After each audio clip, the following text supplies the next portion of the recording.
Assalamualaikum dan salam sejahtera. Anda bersama saya Zulhaizi Rosdi sebagai moderator anda dalam Kata Sumber edisi 16 November 2023.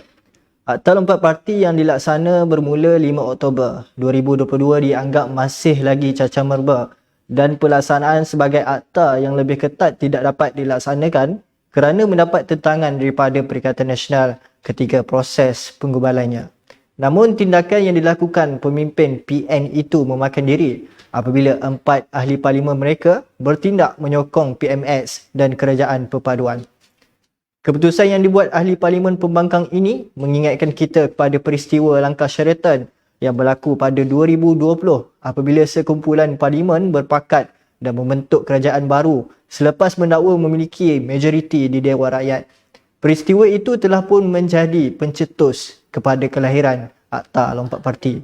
Justru malam ini di pentas Kata Sumber yang membincangkan apa sahaja masalah asalkan demi rakyat membawa topik Akta Lompat Parti zombie politik.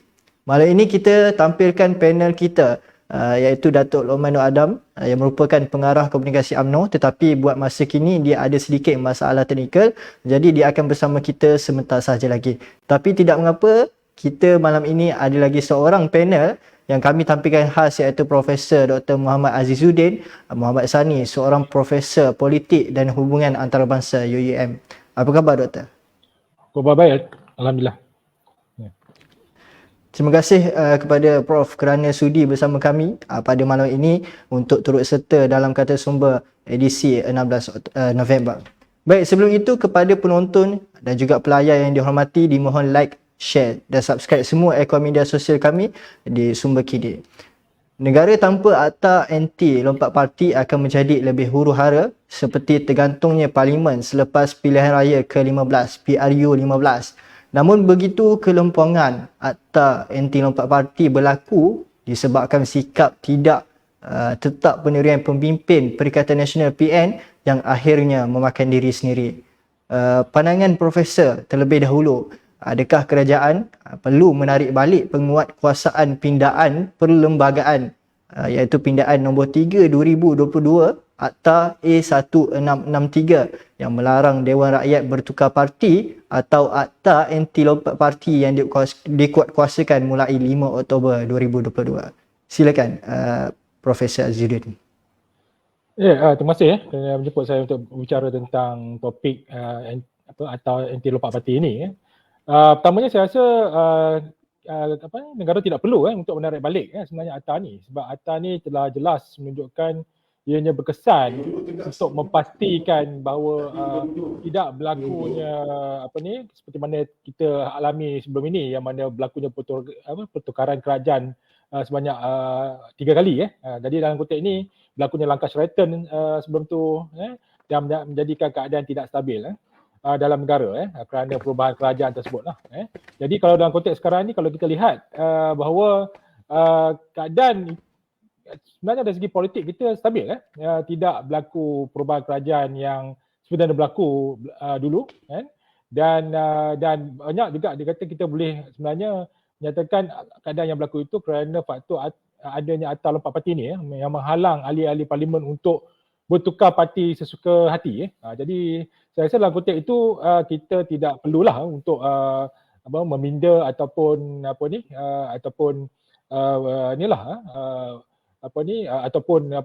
menukar kepada akta yang baru. Cuma yang jelas memang ada, sebab ini akta yang baru dikuatkuasakan pada 5 Oktober tahun lepas kan. Jadi adalah perkara-perkara tertentu yang kita tak tahu sebelum ni praktisnya bagaimana, dan kali ini kita dah tahulah ada saya tidak suka mengatakan perkataan kelompongan sebab benda ni sebenarnya memang diketahui umum dan telah diterima sebulat suara oleh ahli parlimen. Jadi cuma adanya berlaku yang mana ahli parlimen walaupun tidak lompat parti tapi boleh menyatakan pandangan umum untuk menyokong usul ataupun menyokong pemimpin di parti lain. Jadi ini tidak dianggap sebagai keluar parti dan memang diketahui ada dalam Akta 1663 itu pun memang ada menjelaskan tentang ini. Cuma kepada dalam konteks ini ada beberapa mekanisme lah sebenarnya kita boleh lakukan lah untuk menambah baik perkara ini. Sama ada kita seperti ada pandangan lah di pihak kerajaan juga, ada pemimpin pembangkang juga mencadangkan supaya dipinda pertukan yang ada maksudnya ahli parlimen tidak boleh lah menyatakan sokongan pada parti lawan kerana ia dianggap sebagai keluar parti. Jadi walaupun sebenarnya untuk pengetahuan dalam sistem demokrasi berparlimen ataupun berpresiden di negara Amerika Syarikat dan UK sebelum ini pun memang pernah berlaku di mana usul yang dibawa oleh kerajaan bukan saja disokong oleh parti kerajaan tapi juga ada parti pembangkang. Jadi sebenarnya perkara itu diterima pakai dan saya rasa itu juga spirit ataupun pandangan yang diterima pakai ketika digubal Akta lompat parti ini. Cuma memang tidak parti politik di negara ini memang rasa tak puas hati lah apabila ada usul dibawa oleh satu parti lain yang beri sokongan kepada parti lawan pula beri sokongan kepada usul tersebut. Jadi ataupun dalam konteks ini menyatakan sokongan kepada Perdana Menteri. Jadi itu dianggap sebagai tidak mendengar pandangan parti. So ada juga cadangan boleh dilakukan adalah seperti mana yang dilakukan oleh DAP iaitu meminda perlembagaan parti mereka itu sendiri, mengatakan apa saja tindakan yang luar daripada arah parti dianggap sebagai terlucut terus daripada terpecat sendirilah daripada jawatan sebagai ahli parlimen. Jadi dalam konteks ini saya rasa banyak perkara lah sebenarnya kita kena bincang lah untuk menghalusi prospek kepada Akta lompat parti ini dan secara umumnya saya memang tak merasakan dia perlu dikekalkan, cuma mungkin ada penambahbaikan boleh dilakukan lah. Baik, terima kasih kepada Profesor Dr. Azizuddin yang memberikan penerangan kepada kita berkenaan dengan perkara ini. Baik, sebelum itu saya ingin menjemput sekali lagi panel kita yang kedua iaitu Datuk Lokman Nur Adam yang merupakan pengarah komunikasi UMNO. Apa khabar Datuk? Baik, Alhamdulillah. Assalamualaikum warahmatullahi wabarakatuh. Waalaikumsalam warahmatullahi. Terima kasih kepada Datuk Lokman kerana sudi bersama kami pada malam ini. Baik, untuk Datuk boleh saya ajukan sekali lagi kepada Datuk berkenaan dengan pandangan Datuk iaitu adakah kerajaan pada masa kini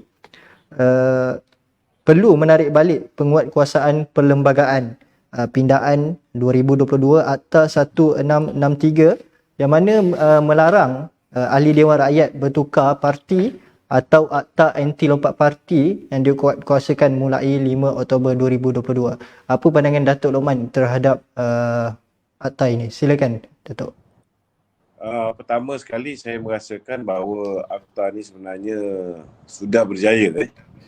Kalau misalnya akta ni tidak ada, maka keputusan 10 orang wakil rakyat daripada Barisan Nasional yang memberikan sokongan kepada Muhyiddin Yassin itu akan mewujudkan sebuah kerajaan yang tidak stabil kerana kerajaan yang nak dibentuk oleh Muhyiddin dengan mencuri 10 orang wakil rakyat daripada Barisan Nasional hanya mempunyai 115 kursi. Kalau kita lihat dari segi sejarahnya, Muhyiddin diangkat dengan kerajaan pintu belakang dengan hanya 114 kursi.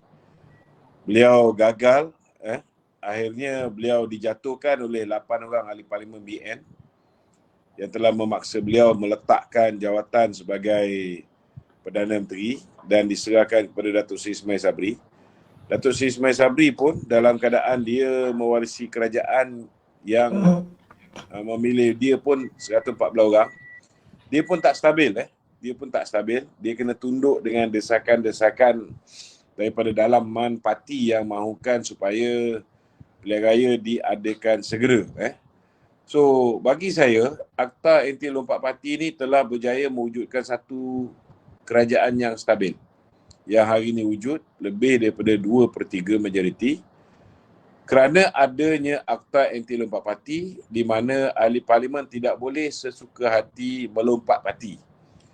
Cuma hari ini kita agak duka cita bila mana ada sebuah parti politik yang hanya ada mempunyai satu ahli parlimen telah termakan dengan hasutan pihak-pihak tertentu untuk memindahkan sokongan dia kepada tidak menyokong Perdana Menteri yang telah dia sokong ketika kita membentuk kerajaan perpaduan.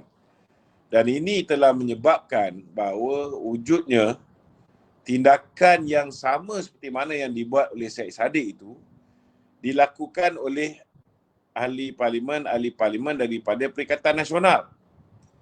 Dan saya boleh katalah tindakan ini sebenarnya salah satu bentuk protes terhadap kepimpinan Bersatu dan Perikatan Nasional yang begitu angkuh. Walaupun mereka bila berada di dalam kerajaan, mereka boleh menandatangani CSA, mereka boleh minta pembangkang untuk berbincang dengan mereka dan akhirnya tandatangani CSA.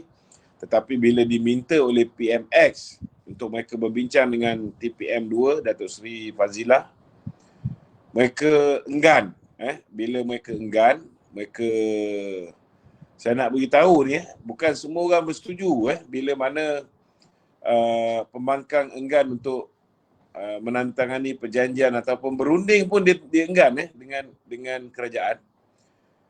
Kerana bukan semua dari kalangan ahli-ahli parlimen Perikatan Nasional ini mempunyai kemampuan keuangan yang sama kuat seperti mana Muhyiddin, Hamzah Zainuddin, Haji Hadi yang bagi saya tidak mempunyai masalah kewangan kerana dengan jana wibawanya, dengan duit judi dan sebagainya, mereka boleh survive.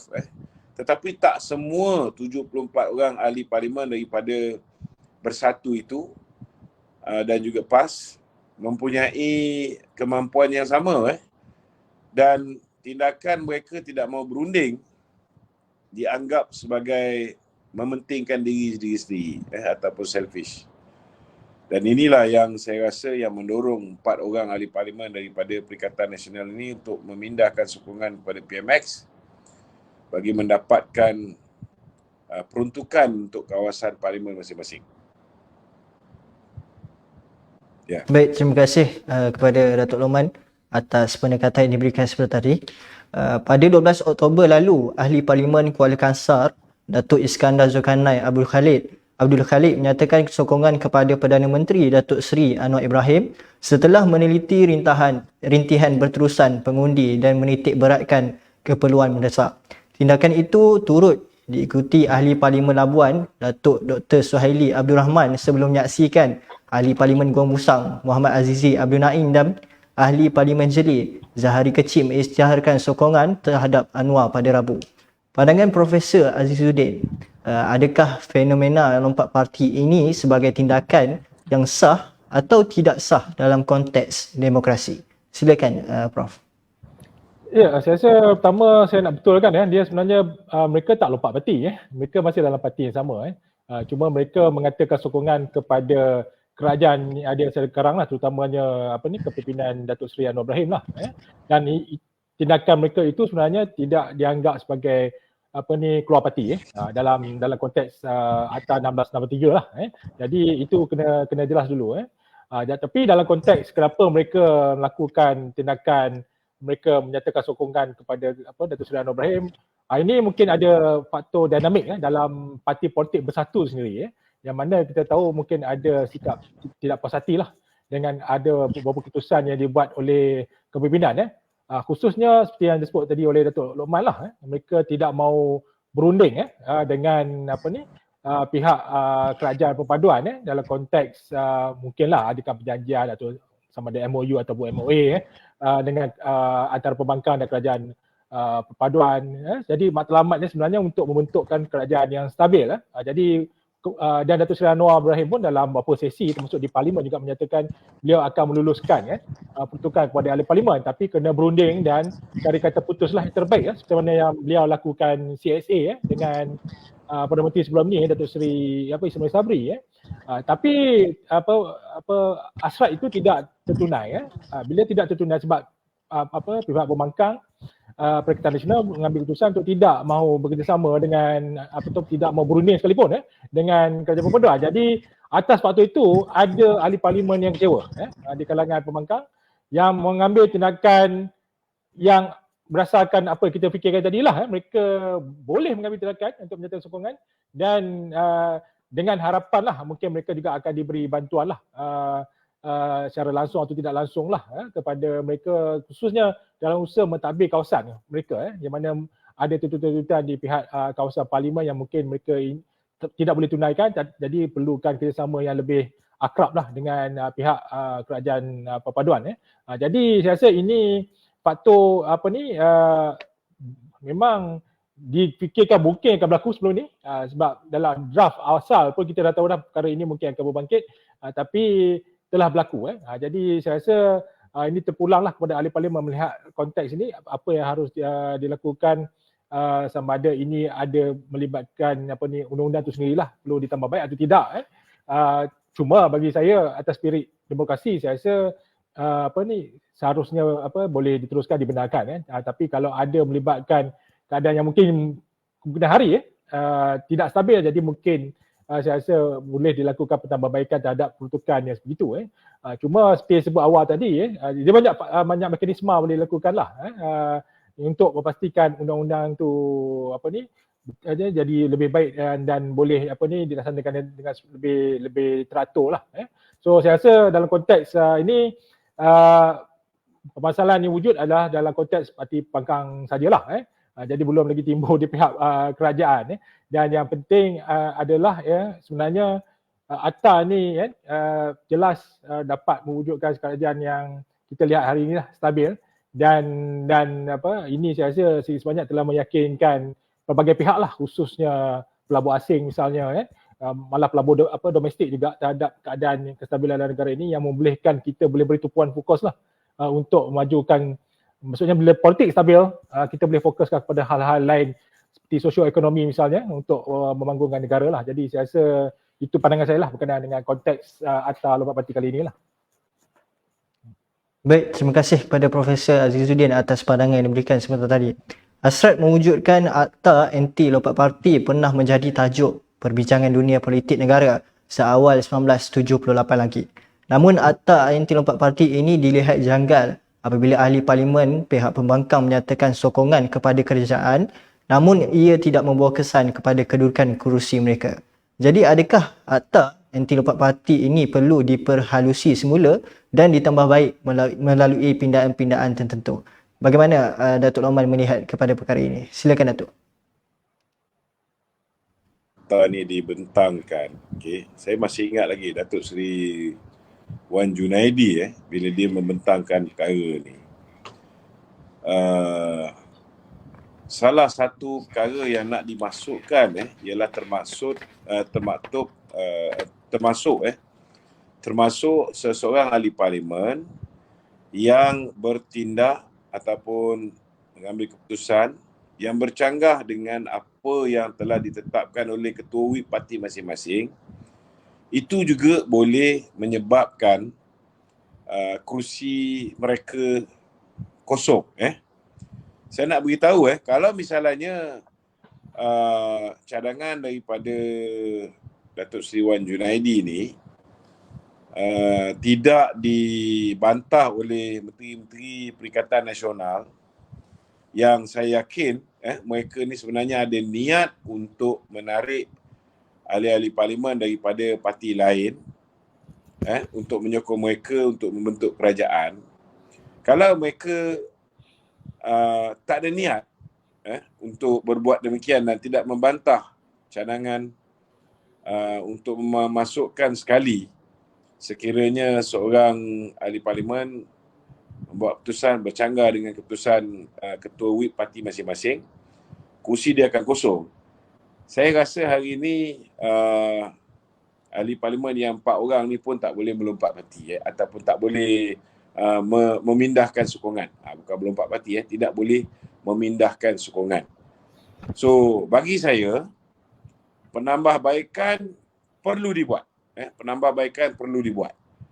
Jadi saya harap lepas ni kalau ada penambahbaikan yang dicadangkan oleh Kerajaan Perpaduan, janganlah pula Perikatan Nasional, PAS, Bersatu membantah.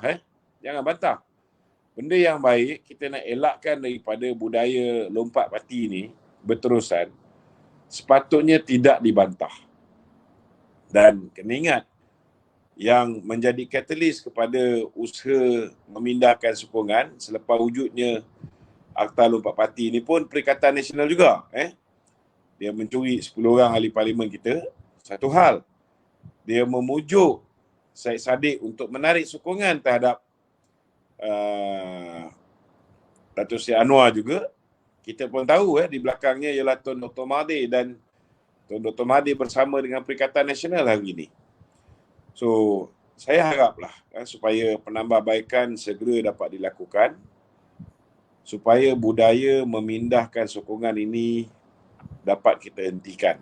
Bagi saya, memang dari segi undang-undang, perbuatan 4 orang ini tak salah. Tak salah sebab apa? Sebab undang-undang Malaysia, Akta Anti Lompat Parti yang kita bentangkan, tidak memaktubkan seseorang yang memindahkan sokongan itu sebagai melanggar Akta Lompat Parti. Jadi hari ini mereka bebas kerana tindakan pemimpin Perikatan Nasional itu sendiri. Tetapi dari segi moralnya, perbuatan melanggar disiplin parti. Setiap parti ada disiplin dia. Apa guna kalau kita ada disiplin parti, ahli parlimen parti kita boleh menyokong presiden ataupun pengurusi ataupun ahli parlimen daripada parti lain, ataupun boleh membuat keputusan bercanggah dengan pendirian parti. Jadi benda ni bagi saya tidak sepatutnya berlaku. Tidak sepatutnya berlaku. Betul bahawa setiap ahli parlimen ini perlu diberikan kebebasan. Setiap ahli parlimen ini perlu dibenarkan untuk uphold dia punya rights ataupun untuk menjalankan hak dia sebagai seorang ahli parlimen, dan sepatutnya bebas untuk membuat pilihan dan sebagainya. Tetapi semenjak wujudnya kerajaan yang mengamalkan scheme of things, amat memilukan seseorang ahli parlimen ini akhirnya bertukar menjadi pelacur politik. Minta maaf cakap.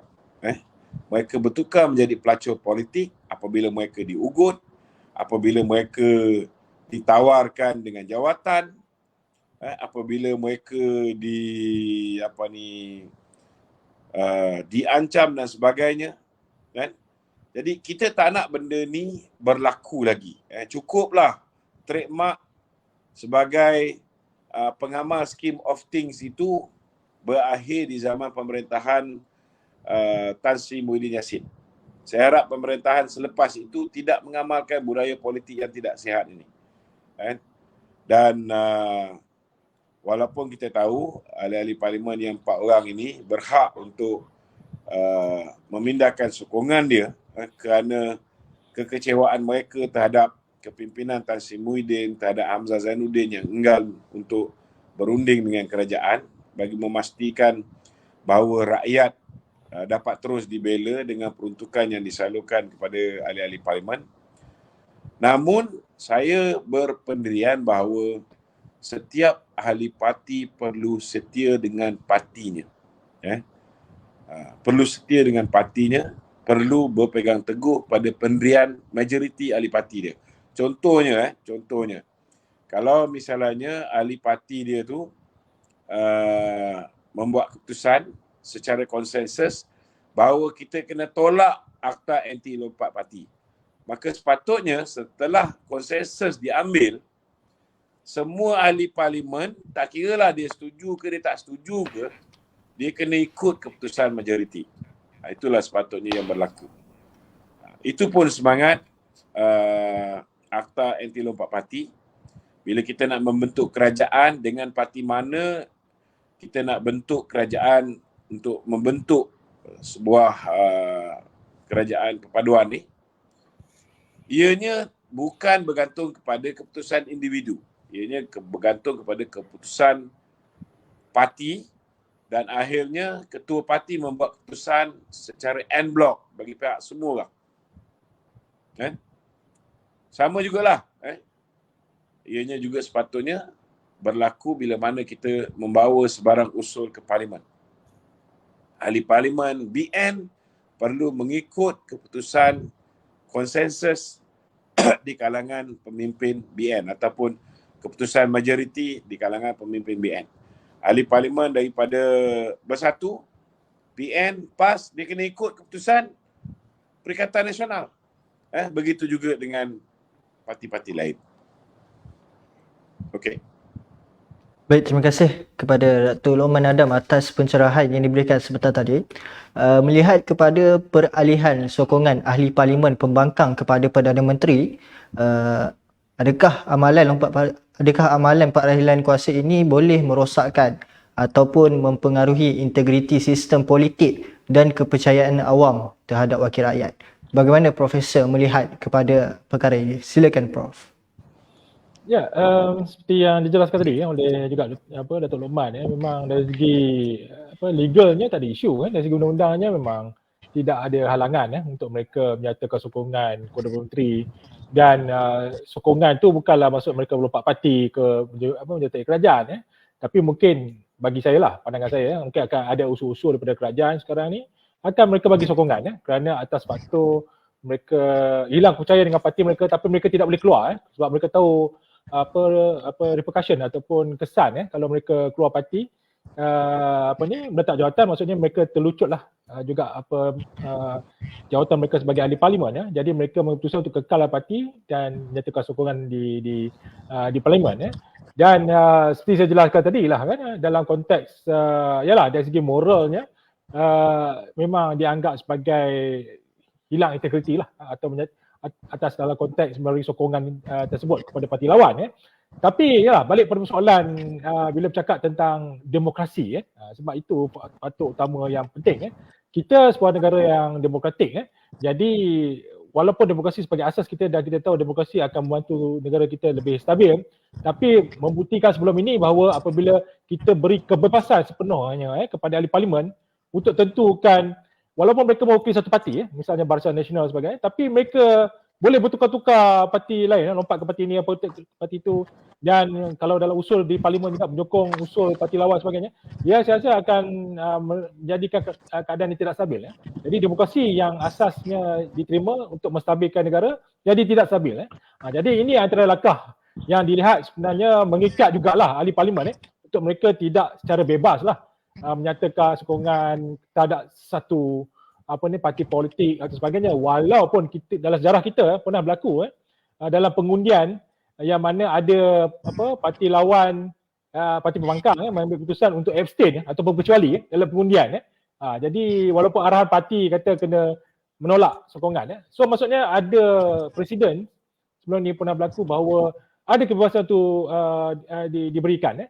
Tapi dengan isu ini menyebabkan kemungkinan pindahan dilakukan terhadap Akta Lompat Parti ni, yang mereka ni sebenarnya dah sebenarnya dari segi kebebasan dah makin kurang. Maksudnya mereka hanya harus mendengar pandangan parti. Apa parti usulkan oleh whip parti misalnya, mereka harus ikut. Dan saya rasa ini sebenarnya agak berbeza dengan tradisi demokrasi di negara lain, tapi mungkin unik dalam konteks kita, demokrasi kita, sebab kita mementingkan peranan parti yang lebih dominan berbanding peranan individual ahli parlimen itu sendiri. So dalam spirit ini saya rasa akan datang peranan parti itu diletakkan lebih keutamaannya dalam apa saja keputusan dalam bersetuju atau tidak setuju dalam usul yang dibangkitkan di parlimen lah. Jadi kalau kita kata ini lebih, kalau ada kekangan ni dianggap lebih bermoral daripada mereka berulang bertukar-tukar sokongan. Tapi dalam masa sama juga sebenarnya dia mengikat peranan ahli parlimen itu, tapi memberi kelebihan kuasa yang besar kepada parti untuk menentukan keputusan. So inilah just dalam konteks akademik lah kita melihat situasi ini, dan sebenarnya dari segi personal saya sangat setuju lah sekiranya peranan parti itu diberikan peranan yang lebih besar dalam bab keputusan, kerana kita dah dapat kes-kes sebelum ni kerajaan jadi tak stabil apabila pertukaran lompat sini lompat sana menyebabkan kerajaan itu runtuh. Jadi kita tak nak keadaan itu berterusan. Jadi oleh kerana itu peranan parti perlu diberikan keutamaan. Dan dari dalam konteks ini saya rasa parti mempunyai peranan yang sangat besar lah untuk memastikan bahawa semua ahli partinya untuk mengikut arahan parti, dan kalau ada loophole ataupun ada lompong dalam undang-undang atau pelanggan, kena diperketatkan bagi saya supaya peranan parti itu lebih dominan dalam konteks ini lah. So itulah, apabila ke arah parti untuk jadi dominan, maksudnya ahli parlimen dari kebebasannya akan juga dibatasi lah atas faktor untuk kestabilan politik dan kestabilan demokrasi dari dalam negara inilah. Jadi itu yang saya nampak lah. Baik, terima kasih Profesor Azizuddin. Terdahulu Tan Sri Dr. Wan Junaidi, Tuanku Jaafar yang ketika itu menjadi Menteri di Jabatan Perdana Menteri, Parlimen dan Undang-Undang membawa usul agar peruntukan untuk mengisytiharkan pengosongan kerusi jika seorang ahli parlimen bertentangan pendirian atau melanggar prinsip parti di Dewan Rakyat. Namun ianya telah ditolak oleh Menteri dan Wakil Rakyat Bersatu yang menolak satu peruntukan dalam draft Akta Anti Lompat Parti sebelum ini. Komen Datuk Lokman, adakah tindakan Bersatu yang dulunya menolak kini menjadi mangsa dan memakan diri sendiri apabila sebilangan ahli parlimen mereka menyatakan sokongan kepada kerajaan? Silakan Datuk Lokman. Ya, hakikat dia macam meludah ke langit lah, kena muka sendiri lah. Saya nampak hari ni kalau misalnya pemimpin Bersatu ni, pemimpin Perikatan Nasional tidak ada niat tidak baik kan, nescaya mereka hari ni tidak jadi mangsa kepada perbuatan mereka sendiri kan? Sebab niat awal tu pun membantah cadangan Datuk Seri Wan Junaidi tu pun, itu pun dah nampak mereka ni ada niat yang tak baik. Memang ada cubaan lagi, belum selesai lagi dengan agenda scheme of things dia, dan dia tahu bahawa dia tidak boleh membentuk kerajaan secara bersendirian tanpa menarik ahli-ahli parlimen daripada kita. Itu sebab mereka membantah satu klausa yang nak dimasukkan oleh Datuk Seri Wan Junaidi pada ketika itu. Itu sebabnya saya sekali lagi mengulangi, perlunya ada pengubahsuaian terhadap Akta Anti Lompat Parti ni. Dan dalam masa keadaan hari ini, semua pihak dah sedar betapa bahayanya kalau Akta Anti Lompat Parti ni tidak diikat dengan sehabis baik. Maknanya kita tak betul-betul ikat ahli parlimen kita ni daripada boleh dinodai. Hakikat dia hari ni, kalau kita tengok, memanglah PMX tak buat apa yang dilakukan oleh Muhyiddin. Dia sendiri dalam mesyuarat bersatu mengatakan bahawa kita kena amalkan scheme of things ni, tawarkan itu, tawarkan ini dengan kira mahkamah dan macam mana. Walaupun PMX tak buat begitu, tapi yang saya bimbang, saya takut persepsi rakyat itu. Kerana rakyat Malaysia ni sudah terbiasa dengan tindakan pengkhianatan yang dilakukan oleh 16 orang ahli parlimen daripada UMNO dulu, melompat ke Bersatu. Kemudiannya mereka sebahagian besarnya menjadi menteri, sebahagian besarnya macam Mas Emiati dan juga Mustafa Muhammad. Sebelum tu nama dia ada dalam senarai orang yang sepatutnya berhadapan dengan pendakwaan dalam kes menerima duit 1MDB. Tetapi lepas mereka berpindah sokongan, mereka akhirnya terselamat. Sama juga dengan 9 orang yang dicuri daripada PKR, termasuk ada 2 daripadanya. Ada yang proksi mereka ditahan dengan duit berjuta ringgit dan sebagainya. Walaupun kerajaan hari ini tidak mengamalkan scheme of things, tidak mengugut, tetapi saya bimbang disebabkan pengalaman ngeri rakyat Malaysia akibat daripada tindakan melakukan scheme of things zaman Muhyiddin ini menyebabkan politik yang tidak stabil. Perubahan kerajaan, undi satu kali dapat 3 Perdana Menteri kerana scheme of things ni. Saya takut nanti rakyat juga merasakan bahawa kerajaan PMX ini melakukan benda yang sama. Ini bahaya. Kita we got to be clean and we got to be seen as clean. Kita bukan hanya perlu bersih, kita perlu dilihat benar-benar bersih. Jadi kita kena jauhkan benda-benda macam ni. Kalau misalnya kita dapat ketatkan semula Akta Lompat Parti ni supaya tidak ada loopholes untuk mana-mana ahli politik daripada mengambil keputusan secara bersendirian ataupun menafikan keputusan yang dibuat oleh majoriti ahli parlimen parti mereka ataupun keputusan parti mereka ataupun melanggar keputusan ketua whip mereka. Jadi kalau benda ni dapat kita ikat dalam pindaan yang mungkin boleh dibuat untuk penambahbaikan Akta Anti Lompat Parti sedia ada, saya rasa itu lebih baik lah. Itu lebih baik. Okey. Datuk Lokman, Ahli Parlimen Labuan, Datuk Dr. Suhaili Abdul Rahman pada Rabu menafikan sekeras-kerasnya wujud paksaan, ugutan dan sogokan ke atas 4 ahli parlimen Parti Peribumi Bersatu Malaysia Bersatu untuk menyokong Perdana Menteri Datuk Seri Anwar Ibrahim. Suhaili berkata sokongannya kepada Perdana Menteri demi memastikan kelangsungan rakyat di kawasan Parlimen Labuan.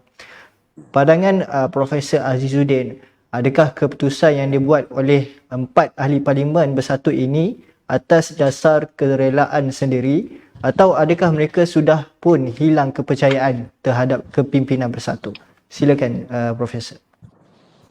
Ya, saya rasa yang ini tindakan masih yang melibatkan ada dinamik yang saya sebut tadi dalam politik bersatu itu sendirilah. Jadi mungkin ada kepimpinan ataupun perbalahan sesama pemimpin dalam parti bersatu yang menyebabkan mereka ambil keputusan, ambil tindakan di luar keputusan parti. Dan juga mungkin juga atas satu faktor yang mereka tidak setuju bahawa perundingan tidak dilakukan antara pihak pembangkang dan juga kerajaan dalam arti kata untuk melaksanakan tuntutan mereka lah supaya setiap ahli parlimen diberikan peruntukan. Jadi keputusan ni saya rasa lebih ada isu dalaman dalam parti berbanding tindakan sendirian mereka sendirilah, walaupun sendirian mereka sendiri itu sebenarnya melibatkan apa yang berlaku dalam parti bersatu itu sendiri. Jadi saya rasa ini sama ada ini akan menjadi pencetus. Sebenarnya hari itu kita dengar 1, sekarang ni dah 4. Sama ada dia akan menjadi lebih banyak selagi lepas ni kita tak tahulah. Tapi sebenarnya hakikat yang kita perlu terima sebenarnya untuk menjadi pembangkang tu sebenarnya sukar kan. Peranan mereka terbatas sebab mereka ni sebenarnya tak ada kuasa. Jadi apa peranan mereka hanyalah di parlimen dan menjadi ahli parlimen dan mewakili rakyat mereka dan kebergantungan mereka juga banyak kepada kerajaan negeri. Kalau kerajaan negeri dikuasai oleh mereka mungkin adalah bantuan itu, tapi kalau tidak ada kerajaan negeri dikuasai oleh parti, contoh dalam konteks ini mungkin Kerajaan Perpaduan dan di peringkat nasional juga Kerajaan Perpaduan. Jadi banyak mereka berurusan tu harus dengan wakil-wakil daripada Kerajaan Perpaduan, agensi kerajaan persekutuan dan sebagainya. Jadi dalam konteks ini saya rasa memang banyak dilema lah di pihak mereka untuk melaksanakan pentadbiran di kawasan dengan lebih baik. Jadi itu yang menyebabkan mungkin mereka merasakan sekiranya ada lompong ini yang mereka boleh gunakan untuk menyatakan sokongan kepada Perdana Menteri, mungkin mereka juga boleh mendapat bantuan-bantuan yang lebih dipermudahkan lah dalam konteks mereka berurusan dengan kawasan itu. Tapi ini kita tak tahulah, ini baru masih lagi peringkat awal. Sejauh mana reaksi Kerajaan Perpaduan terhadap sokongan mereka ni pun kita tak pasti lagi, kita tengah tunggu dan lihat lah. Tapi ini sebenarnya memberi ancaman lah kepada parti bersatu tu sendirilah. Sebab dalam PAS ni kita ternampak PAS ni setakat ni berkocak walaupun ada masalah dalaman juga tapi belum lagi sampai ke peringkat ada yang mau mengambil langkah yang sebegini tapi dalam bersatu sudah ada krisis dalaman yang menyebabkan mereka ambil tindakan di luar keputusan parti jadi dan sekarang ni bila mereka ni dah digantung lagi dia jelas menunjukkan mereka ni akan bergerak sendiri sebagainya dan lagi menjelaskan mereka perlukan bantuan daripada pihak lawan mereka, maksudnya dalam konteks ni kerajaan perpaduan untuk beri sokongan untuk mereka melaksanakan pentadbiran di parlimen masing-masing itu dengan lebih baik jadi cuma tajuk kita hari ni word zombie tu saya tak berkenan sangat tajuk tu saya tahu lah cetusan tu dibuat oleh KJ yang mengatakan bahawa mereka ni jadi zombie mencari laba tertentu cuma saya tak setuju lah dengan mengatakan mereka di zombie sebab mereka ni dipilih oleh rakyat dan menjadi wakil rakyat dan mereka kena honor juga apa yang rakyat tuntut yang ahli parlimen harus buat walaupun mereka mungkin bertanding dulu, mungkin mereka dalam kerajaan tapi mereka menang tapi mereka jadi pembangkang jadi dalam realiti ini sebenarnya mereka masih lagi boleh berperanan dengan baik di kawasan mereka lah tapi sudah tentu mereka perlukan bantuan-bantuan dan sokongan daripada berbagai pihak, bukan saja kerajaan tapi juga dari syarikat bantuan daripada pihak swasta sebagainya pun perlu untuk mereka mentadbir kawasan-kawasan negara mereka yang lebih baik lah. Jadi perkataan zombie itu saya rasa tak sesuai lah sebab zombie ni macam tak tentu arah, cari tuan baru sebagainya lah macam tu raya kan, cari tuan baru jadi ini bukanlah realiti zombie lah tapi lebih kepada realiti sebenar lah ahli parlimen. Kalau di pembangkang tu memang kita tahu banyak kekangan dalam usaha mereka untuk mentadbir kawasan mereka dengan lebih baik lah tanpa sokong-sokongan yang ada di pihak kerajaan maupun dari pihak swasta yang saya sebut tadi lah. Baik, terima kasih kepada Profesor. Walaupun Akta Lompat Parti ini telah pun dilaksanakan, namun Akta ini dilihat kurang memainkan peranan. Pandangan Dr. Lokman pula, adakah Akta Lompat Parti ini mempengaruhi proses demokratik dan adakah ia merugikan atau memberi kelebihan kepada sesuatu sistem politik? Silakan Dr. Lokman. Bagi saya, disebabkan bantahan-bantahan yang dibuat oleh pemimpin-pemimpin Perikatan Nasional dulu, memang Akta ni tak sempurna lah. So, lagipun Akta Ciptaan Manusia ni memang sentiasa tidak akan sempurna. Namun, daripada masa ke semasa, sesebuah akta ataupun sesebuah undang-undang yang dihasilkan oleh manusia ini, bukan yang diwahyukan oleh Allah SWT, memang kita kena buat penambahbaikan. Kita kena buat penambahbaikan supaya daripada masa ke semasa dengan kejadian-kejadian yang terkini, dengan perkembangan situasi semasa, ianya perlu ditambah baik mengikut keperluan. Jadi bagi saya, lebih baik ada akta ni kerana hari ni alhamdulillah kestabilan yang dikecapi oleh kerajaan hari ini berpunca daripada wujudnya akta ini dan ahli parlimen tidak boleh melompat parti sesuka hati. Ini sangat bagus untuk negara. Apa kelebihan dia? Pertama sekali, ianya mewujudkan kestabilan. Bila ada kestabilan, saya ambil contoh lah, kalau macam saya sebut tadi, kalau misalnya Akta Lompat Parti ni tak ada, kerajaan yang dibentuk yang paling cepat sekali menyebut dia cukup jomlah ni ialah kerajaan Muhyiddin Nahjadi, kan, yang hanya mempunyai 115 orang. Cuba bayangkan sejarah kita daripada zaman Mahathir, zaman Muhyiddin hingga ke zaman Ismail Sabri, kita ada 3 orang Perdana Menteri, kan? Mahathir yang 126 kursi itu pun akhirnya tumbang, dan Muhyiddin dan juga Ismail Sabri akhirnya keadaan menjadi terlalu tidak stabil sehingga kan kita lihat pelabur-pelabur lari daripada negara kita. Bila pelabur lari daripada negara kita, apa berlaku tuan-tuan? Kita lihat kita punya foreign direct investment jatuh dengan merosotnya, kita punya mata wang pun jatuh dengan merosotnya, kita punya bursa saham Kuala Lumpur pun jatuh, menyebabkan kita punya investor, kita punya mereka-mereka yang membeli saham-saham di Bursa Saham Kuala Lumpur dan sebagainya, semuanya mengalami kerugian. Dan bila pelabur-pelabur melarikan diri daripada Malaysia, peluang pekerjaan kita hilang, yang mana yang kilang ditutup dan sebagainya. Ini sangat merugikan negara. Tetapi hari ini, alhamdulillah, berkat wujudnya Akta Lompat Parti ni, kita membuat keputusan berdasarkan konsensus ataupun berdasarkan keputusan majoriti setiap parti politik, dengan siapa kita nak bergabung, dengan siapa kita nak angkat menjadi Perdana Menteri. Dan formula ini telah terbukti menyebabkan walaupun ada banyak cubaan untuk menebuk atap, kan? Kita tahu PAS dan Bersatu cuba menebuk atap banyak kali. Mula-mula nak tebuk atap selepas pilihan raya bulan 8. Ada yang nak tebuk atap selepas pilihan raya di 6 buah negeri.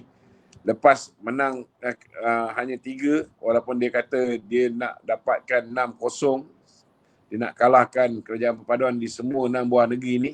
Mereka dapat 3 pun, mereka masih lagi mencanangkan kalau menang di Pulai, mereka masih lagi boleh tebuk atap. Begitu juga di Simpan Jeram. Kemudian di Pelangai pun sama juga. Satu kursi tu pun mereka nak cuba tebuk atap, nak menukar kerajaan di negeri Pahang. Cuba bayangkan kalau misalnya tak ada Akta Lompat Parti ni, boleh tak kita mengecapi kestabilan hari ini? Boleh tak PMX turun ke pelosok negara, pelosok dunia untuk bawa masuk pelabur? Boleh tak kita pulihkan hubungan diplomatik kita dengan negara-negara lain? Sehingga hari ini kita lihat banyak foreign direct investment, walaupun kita tidak menaikkan OPR kita. Kita punya OPR berbanding dengan Amerika 5.5 tu terlalu jauh. Kita cuma 3%. Tetapi kita lihat bila foreign direct investment ni mula masuk, kita lihat minggu lepas lagi, kita punya mata wang sudah mula mengukuh walaupun kita tidak menaikkan OPR. Jadi bagi saya, Akta Anti Lompat Parti ni sangat banyak manfaat dia. Dan bila pertumbuhan ekonomi kita meningkat, kita boleh pulangkan lebih banyak kepada rakyat. Rakyat bila foreign direct investment masuk, peluang pekerjaan juga akan meningkat. Kadar jenayah juga akan berkurangan. Banyak dia punya, kata orangnya, dia punya domino effect akibat daripada mempunyai sebuah kerajaan yang stabil. Baik, terima kasih kepada Datuk Loman. Melihat kepada sokongan yang semakin bertambah ditunjukkan oleh ahli parlimen kepada Perdana Menteri, pandangan Profesor Azizuddin, apakah kesan terhadap ekonomi, sosial ataupun politik yang ketara akibat peralihan sokongan dalam sistem politik? Silakan Profesor. Ya, saya rasa isu 4 sokongan daripada yang ahli parlimen bersatu kat sini, saya sebenarnya tak ada kesan kepada kestabilan kerajaan perpaduan sekarang. Sebenarnya kerajaan perpaduan walaupun ada sadik daripada muda keluar masuk pembangkang, tapi realitinya sangat stabil sebab bunyi 2/3 dan kurang dan sekarang ni 2/3 balik jadi dalam konteks itu sebenarnya memang tanggapan luar kepada politik Malaysia ni sekarang ni dah makin baik dan menyebabkan tumpuan kerajaan sekarang ni menyelesaikan isu rakyat sebab rakyatnya banyak membantah bising ketika PRN dulu, PRU lepas banyak berkaitan dengan isu ekonomi Jadi itu yang sedang diusahakan oleh PMX Datuk Seri Anwar Ibrahim untuk mencari jalan macam mana nak tambah baikkan ekonomi kita Dan ekonomi kita sebenarnya bertambah baik tapi adalah isu-isu tentu yang mana masalah yang kita bukan sekarang tapi diwarisi dah berapa lama macam isu keselamatan makanan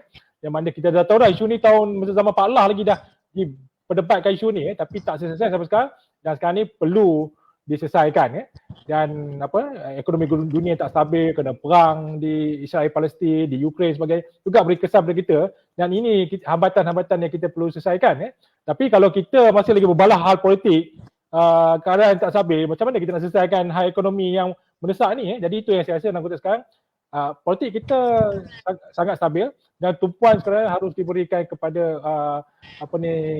di konteks ekonomi dan yang lain-lain sosial dan sebagainya Balik pada persoalan undang-undang ni tadi kan, cuma tambahan saya kepada penjelasan Datuk Lokman tadi sebab saya melihat bukan Malaysia saja yang ada undang ni, banyak negara Commonwealth lah, India, Pakistan, Bangladesh kan, Fiji, banyak negara-negara juga kan, malah UK pun ada merancang dan study tentang anti-defection law begini ataupun anti-hopping law sebab kesannya sangat baik kepada negara-negara terbabit kerana dia boleh mengurangkan khususnya dalam konteks rasuah dalam negara yang melibatkan pemimpin negara kerana faktor rasuah ni perlu ditangani dan kita tahu isu ini yang menghantui lah sebenarnya sebelum ni yang mana ahli parlimen boleh dibeli sokongannya untuk berpindah sokongan. So dalam konteks ini saya rasa itu hambatan yang kita harus selesaikan dan undang-undang anti lompat parti ni dapat mengekang sedikit sebanyak walaupun mungkin tak sepenuhnya lah tapi sedikit sebanyak tindak keadaan itu daripada berlaku lah. Jadi itu menyebabkan saya rasa ATA ni sangat penting lah, perlu dipertahankan, perlu diamalkan. Cuma sekiranya ada lompong itu yang kata lompong-lompong yang masih ada lagi kita perlu tambah baikkan lah supaya ATA ni, sebab ATA ni baru sangat baru tak sampai setahun pun ataupun baru setahun ATA ini jadi perlu jelas lah kita nampak dah bila dia berjalan kita nampak lah apa kekurangan pada ATA ni. Jadi ini yang kita perlu tambah baikkan atau pun satu perkara lagi lah macam apa yang dilakukan di AP tu sebenarnya dan saya rasa parti lain pun boleh ikut iaitu melakukan pindaan kepada pelbagai parti itu sendiri yang mana mereka boleh mengatakan bahawa siapa saja yang mengambil keputusan di luar keputusan parti maksudnya automatik terkeluar walaupun sebenarnya ATA ni membenarkan mereka menyatakan sokongan tidak keluar parti tapi dalam konteks ATA pertubuhan pelbagai parti itu yang mentakrifkan adalah sekiranya mereka mengambil keputusan untuk melakukan tinggal apa saja di luar keputusan parti dianggap terus terlucut jawatan mereka sendiri sebagai ahli parlimen sebagainya. Jadi ini pun boleh dilakukan cuma saya tak tahulah mana yang pemeratnya adalah ATA 1663 ni ke ataupun undang-undang parti yang akan lebih kuat lah kerana kita belum test lagi kes-kes sebegini di mahkamah kalau ada contohnya ahli JP yang berdosa untuk sokong parti lawan kalau ada lah tapi dalam konteks ini saya rasa kita tak ada kes lagi yang melibatkan ini jadi kita tak tahu apa kesan dan interpretasi mahkamah pula terhadap keputusan yang sebegini cuma saya rasa untuk mengelak keadaan apa sekarang yang parti boleh buat semua parti sebenarnya boleh melakukan pindaan terhadap parti masing-masing perlembagaan untuk memasukkan peruntukan sekiranya tukar sokongan kepada parti lain ataupun kerajaan sebagainya akan mereka boleh terlucut dengan sendirinya jawatan mereka sebagai parlimen tapi yang lebih penting sebenarnya adalah pindaan perlu dilakukan juga terhadap ATA empat parti supaya lompong ni boleh ditutup lah dan tidak akan berlaku keadaan seperti ini pada masa akan datang. Baik, terima kasih kepada Profesor atas pendekatan yang diberikan sebentar tadi. Walaupun perbincangan kita pada malam ini masih lagi panjang, namun masa telah pun menceburi kita. Sebelum itu saya persilakan Datuk Lokman terlebih dahulu untuk membuat sedikit pengulungan berdasarkan topik kita pada malam ini. Silakan Datuk. Okey. Harapan saya supaya Akta Anti Lompat Parti ini terus kekal dalam menjaga kestabilan negara. Dan dalam masa yang sama kita harap ahli-ahli parlimen hari ini yang dulu mungkin tak sedar tentang bahaya akibat daripada tindakan Perikatan Nasional sendiri membantah klausul-klausul tertentu dimasukkan dalam cadangan Akta Anti Lompat Parti. Hari ini harap mereka ini dah sedarlah perbuatan mereka ini akhirnya mendatangkan musibah pada diri mereka sendiri. Jadi kita harap selepas ini semua pihak sewajarnya di dalam jiwa dan sanubari mereka perlu membenci tindakan melompat parti ni. Melompat parti dan perlu mempunyai perasaan di dalam jiwa dan sanubari mereka bahawa kita sebagai ahli parti, kita bertanding atas tiket parti ataupun kita mewakili parti komponen di mana parti kita ini menjadi sebahagian daripada parti komponen tu. Rakyat juga mengundi kita disebabkan pendirian kita ketika pilihan raya tersebut. Jadi janganlah selepas pilihan raya berlaku, rakyat undi kita atas tiket Barisan Nasional ke, atas tiket Perikatan Nasional ke, atas tiket parti apa juga. Selepas kita dah mendapat kuasa, kita membuat pendirian berdasarkan kepentingan diri kita. Macam-macam lah orang boleh bagi alasan, ini atas prinsip lah, ini nak jaga rakyat lah, dia nak jaga itulah, nak jaga ini ke. Tetapi hakikat dan realiti dia, kalau kamu dipilih sebagai wakil rakyat Barisan Nasional, kekalkan pendirian kamu sebagai wakil rakyat Barisan Nasional dan mengikutlah keputusan parti. Kerana keputusan itu adalah keputusan majoriti ahli-ahli parlimen parti kamu. Tak kira lah parti mana, parti PAS ke, PH ke, apa pun parti, kena istiqomah dalam perjuangan. Prinsip itu penting. Prinsip ni yang mahal sebenarnya. Tetapi kalau kita sebagai ahli parlimen yang sepatutnya menjadi contoh dan tauladan, orang anggap kita ini sebagai idola, tetapi akhirnya kita memberi gambaran bahawa kita ini adalah manusia-manusia yang tidak tetap pendirian. Dan yang lebih menyedihkan, bila orang yang sepatutnya menjadi contoh dan tauladan ini digelar sebagai katak, digelar sebagai manusia pengkhianat, digelar dengan pelbagai gelaran-gelaran yang tidak baik. Ini secara tak langsung akhirnya menyebabkan ahli-ahli parlimen, pemimpin-pemimpin yang sepatutnya menjadi khalifah di bumi Allah ni, akhirnya mereka ini menjadi manusia-manusia yang dipandang hina oleh pengundi-pengundi dan rakyat mereka sendiri. Jadi bagi saya harap sangat Akta Anti-Lompat Parti ini bukan hanya terus kekal, tetapi diperketatkan bagi mengekang sebarang usaha pihak-pihak yang tidak tetap pendiriannya untuk mengubah pendirian mereka bila mana mereka mendapat habuan, menerima jawatan, atau diugut, atau ditawarkan dengan macam-macam jenis tawaran. Ini harapan saya. Terima kasih. Baik, terima kasih kepada Datuk Lokman atas harapan yang diberikan sebentar tadi. Seterusnya saya persilakan Profesor Azizuddin untuk menggulung diskusi kita pada malam ini. Silakan Prof. Ya, harapan saya hanya inilah melihat bahawa Akta Lompat Parti ini kekal dan sebenarnya dia telah terbukti berjaya untuk mengekang sebarang saja percubaan lah lompat parti yang berlaku, dan saya rasa sebagai rakyat Malaysia saya suka melihat keadaan stabil yang ada sekarang, kerana kita tahu stabil keadaan politik negara itu adalah kerana faktor adanya Akta Anti-Lompat Parti yang telah mengikat tingkah laku ahli parlimen ataupun ADUN untuk beralih sokongan dan menyebabkan kerajaan yang tertubuh atas pilihan rakyat.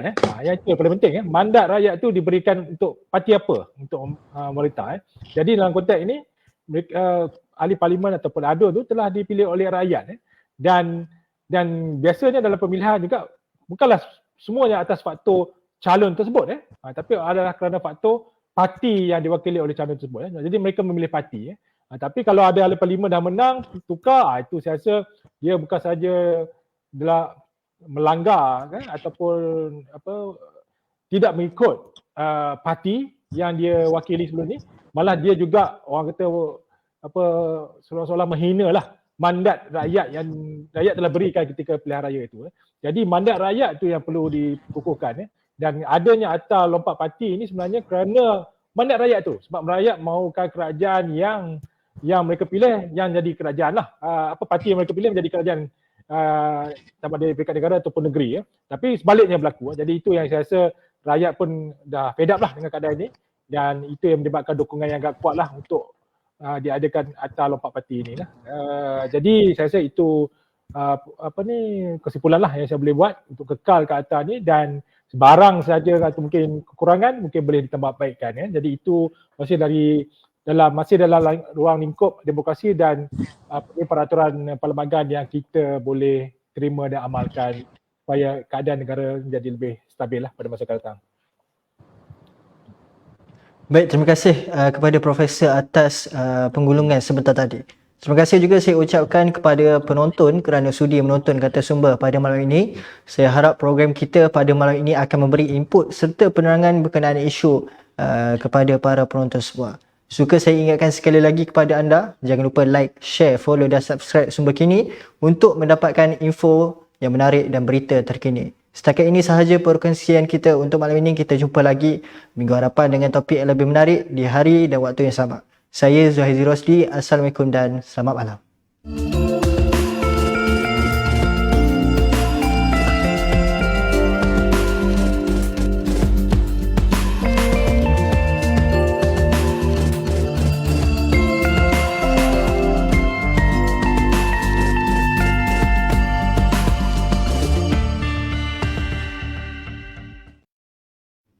Ha?